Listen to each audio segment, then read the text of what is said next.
ये है normal days का दुबई और ये है 15 तारीख का दुबई। ये कैसे हो सकता है? दुबई कैसे डूब सकता है?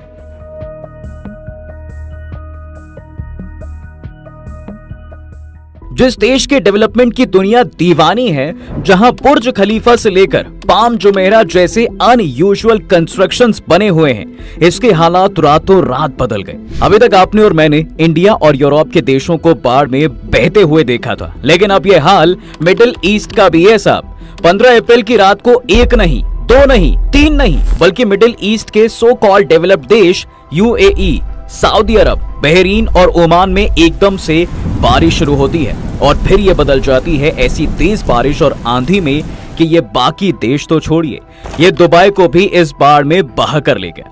लेकिन ये बारिश रुकती उससे पहले देखते ही देखते ये तूफान में बदल गया और लोगों ने बताया कि तूफान इतना तेज था कि कई बिल्डिंग्स को हिलते हुए भी फील किया गया। और तूफान की फैलाई हुई ये आफत यही नहीं रुकती। मंगलवार आते आते इसकी वजह से मिडिल ईस्ट के कई डेवलप्ड देशों के दर्जनों शहरों में बाढ़ आ गई और ये मॉडर्न एरा के मॉडर्न सिटीज अब कुछ ऐसे दिखाई दे रहे हैं। तेल की दौलत से बने ईंट कंक्रीट के इस मॉडर्न देश की सड़कों गलियों से पानी ऐसे बहने लगा जैसे नदी बहती है। सड़कों पर चल रही करोड़ों की गाड़ियां पानी में बहने लगी। दुबई में कुछ ही घंटों के अंदर इतना पानी बरस गया जितना 2 साल में बहता है। मंगलवार को 142 मिलीमीटर बारिश दुबई में दर्ज की गई, जबकि साल भर में औसतन 95 मिलीमीटर बारिश ही मुश्किल से यहाँ पर हो पाती है। यूएई के अल आइन अमीरात में तो सबसे ज्यादा 250 मिलीमीटर बारिश दर्ज की गई।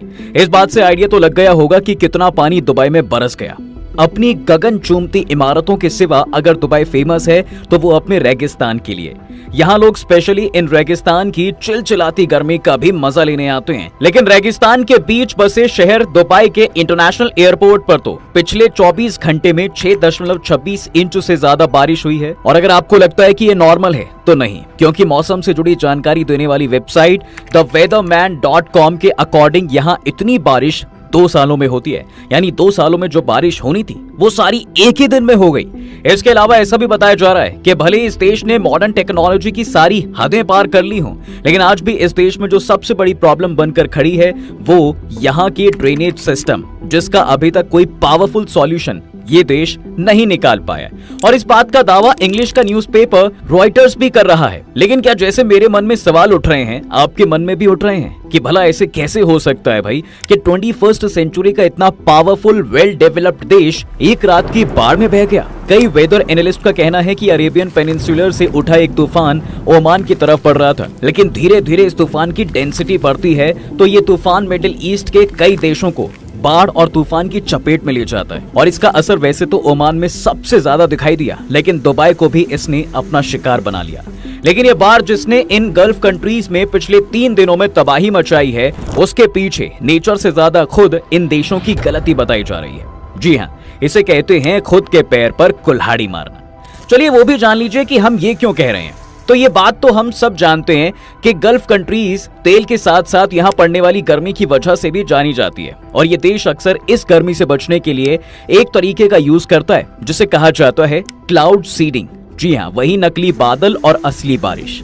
और कई वेदर एनालिस्ट का कहना है कि खाड़ी देशों में आई इस बाढ़ की वजह क्लाउड सीडिंग ही है। एसोसिएट्स प्रेस तक ने अपनी रिपोर्ट में ये दावा किया है कि दुबई प्रशासन ने सोमवार को क्लाउड सीडिंग के थ्रू बारिश कराने के लिए एक प्लेन को उड़ाया था और बस फिर क्या था, उसके बाद जो हुआ वो अब तक रुकने का नाम नहीं ले रहा है और ये लगातार मिडिल ईस्ट के परेशानी का कारण भी बन गया है। चलिए अब यहाँ तक आए हैं तो ये भी बता देते हैं कि क्लाउड सीडिंग क्या होती है और कैसे नेचर को मजबूर किया जाता है कि वो जबरदस्ती बारिश करे।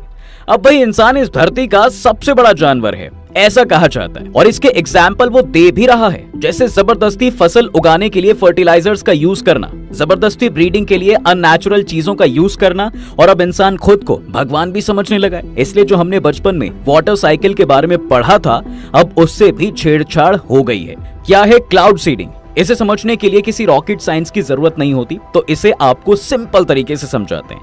देखिए, जब नेचुरल तरीके से कहीं बारिश नहीं हो तो आर्टिफिशियल तरीके से नॉर्मल बादलों को बारिश करने वाले बादलों में बदलने की टेक्नोलॉजी को क्लाउड सीडिंग कहते हैं। क्लाउड सीडिंग के लिए सिल्वर आयोडाइड, पोटेशियम आयोडाइड और ड्राई आइस, जिसे सॉलिड कार्बन डाइऑक्साइड भी कहा जाता है, जैसे केमिकल्स को हेलीकॉप्टर या प्लेन के थ्रू आसमान में बादलों के करीब स्प्रे कर दिया जाता है और फिर हवा में स्प्रे किए गए ये पार्टिकल भाप को अट्रैक्ट करते हैं, जिससे धीरे धीरे ये नॉर्मल दिखने वाले बादल हेवी डेंसिटी तूफान काले बादलों में बदल जाते हैं और लास्ट में बारिश होती है। और इस तरीके से बारिश होने में करीब आधा घंटा लगता है।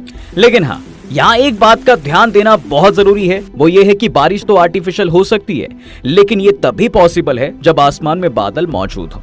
और जब एक निश्चित जगह पर एक निश्चित समय में बहुत ज्यादा बारिश हो जाती है तो उसे हम बादल फटना कहते हैं। बादल फटना इस बात पर निर्भर करता है कि क्लाउड सीडिंग से कितने बादल जमा हुए हैं।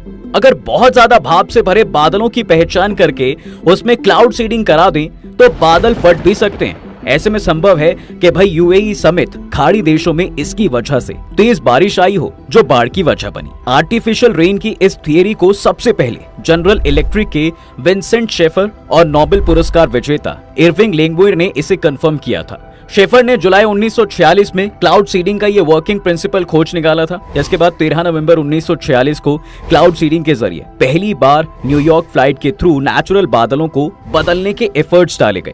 जनरल इलेक्ट्रिक लैब द्वारा फरवरी 1947 में बाथुर्स्ट ऑस्ट्रेलिया में क्लाउड सीडिंग का सबसे पहला प्रेजेंट किया गया था। लेकिन इस चीज को मुश्किल वक्त में यूज करने के लिए डेवलप किया गया था, लेकिन अब तो इसका यूज धड़ल्ले से किया जाता है। माना ये बैट बॉल का खेल हो गया है। ये तकनीक अक्सर सूखा से इफेक्ट होने वाले इलाकों या फिर एयर पॉल्यूशन से निपटने के लिए यूज की जाती है। कई बार क्लाउड सीडिंग का इस्तेमाल कुछ एयरपोर्ट के आसपास कोहरे को खत्म करने के लिए भी किया जाता है। अभी बात हमने आपको ऊपर भी बताई कि यूएई पृथ्वी पर सबसे गर्म और ड्राई रीजन वाले जोन में है। ये देश बारिश को बढ़ाने के लिए क्लाउड सीडिंग तकनीक का उपयोग करने में आगे है। यूएई ने पहली बार 2002 में अपना क्लाउड सीडिंग ऑपरेशन शुरू किया। ब्लूमबर्ग की रिपोर्ट में मौसम वैज्ञानी अहमद हबीब के हवाले ये कहा गया कि हाल ही में सीडिंग के लिए विमानों को अल इन हवाई अड्डे से भी भेजा गया था। और ऐसा नहीं है कि इस क्लाउड सीडिंग का यूज सिर्फ मिडिल ईस्ट कंट्रीज कर रही हैं, बल्कि इसका यूज आज तक 60 से ज्यादा देश कर भी चुके हैं, जिसमें चीन, भारत जैसे बड़े देशों का नाम भी आता है। 2008 के बीजिंग ओलंपिक में ऐसे ही क्लाउड सीडिंग का नमूना देखने को मिला था, जहां चीन ने बीजिंग में क्लाउड सीडिंग के थ्रू बादलों को बारिश में बदलते हुए एक दिन पहले ही बारिश करवा ली थी। और ऐसा करने के लिए चीन ने क्लाउड सीडिंग के लिए 11,000 हथियारों का इस्तेमाल भी किया था। इसमें 6,781 रॉकेट लॉन्चर और 4,110 आर्टिलरी गन शामिल थी। तो अब आप समझ सकते हैं कि क्लाउड सीडिंग किस हद तक यूज किया जा चुका है। इतना ही नहीं, अमेरिका ने तो इस क्लाउड सीडिंग का यूज एक लड़ाई को जीतने के लिए भी किया हुआ है। क्यों, हैरान हो गए ना? तो चलिए इस दिलचस्प किस्से को भी आपको बता देते हैं। दरअसल बात तब की है जब अमेरिका और वियतनाम के बीच एक जबरदस्त जंग छिड़ गई थी। वही जंग जिसमें भारत ने वियतनाम का वर्बली सपोर्ट किया था। तो अमेरिका ने भारत से चिढ़कर उसे अनाज देने से ही मना कर दिया। अमेरिका ने 1967 से 1972 के बीच वियतनाम वॉर के दौरान क्लाउड सीडिंग टेक्नोलॉजी का यूज कर सबको हैरान कर दिया था। इस जंग में अमेरिका ने वियतनाम पर बढ़त बनाने के लिए ऑपरेशन पोपॉय चलाया था। दरअसल इसके तहत अमेरिका ने वियतनाम के हो ची मिन्ह शहर पर क्लाउड सीडिंग के जरिए बादल फटने की घटना को अंजाम दिया था। इससे वहां अचानक बारिश, बाढ़ और लैंडस्लाइड की कंडीशन पैदा कर दी थी। इससे वियतनाम सेना को बहुत भारी नुकसान पहुंचा था। अब आइए आपको बताते हैं कि अपने प्यारे भारत के बारे में, जहां आजादी के बाद से लगातार इस तकनीक का प्रयोग ना जाने कितनी बार किया जा चुका है।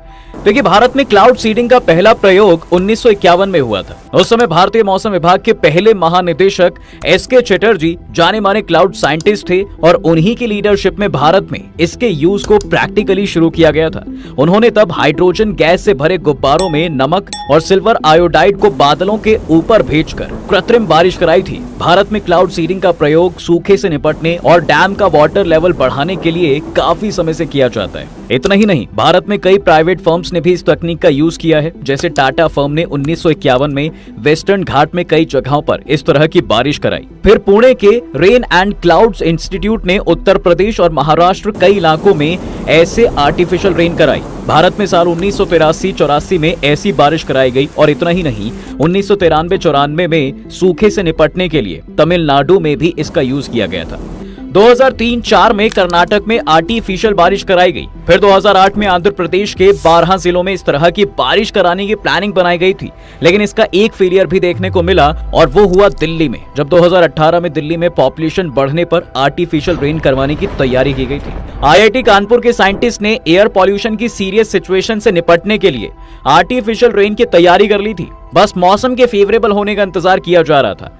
IIT के प्रोफेसर ने कृत्रिम बारिश करवाने के लिए इसरो से विमान को भी मंगवा लिया था, लेकिन मौसम अनुकूल नहीं होने की वजह से आर्टिफिशियल रेन नहीं करवाई जा सकी। तो कहने का साफ मतलब यह है कि भारत आर्टिफिशियल रेन टेक्नोलॉजी में किसी से पीछे नहीं है, लेकिन हाँ, शायद वो जानता है कि उसे कब इस तरह के मॉडर्न वेपन्स का बेटर यूज करना है।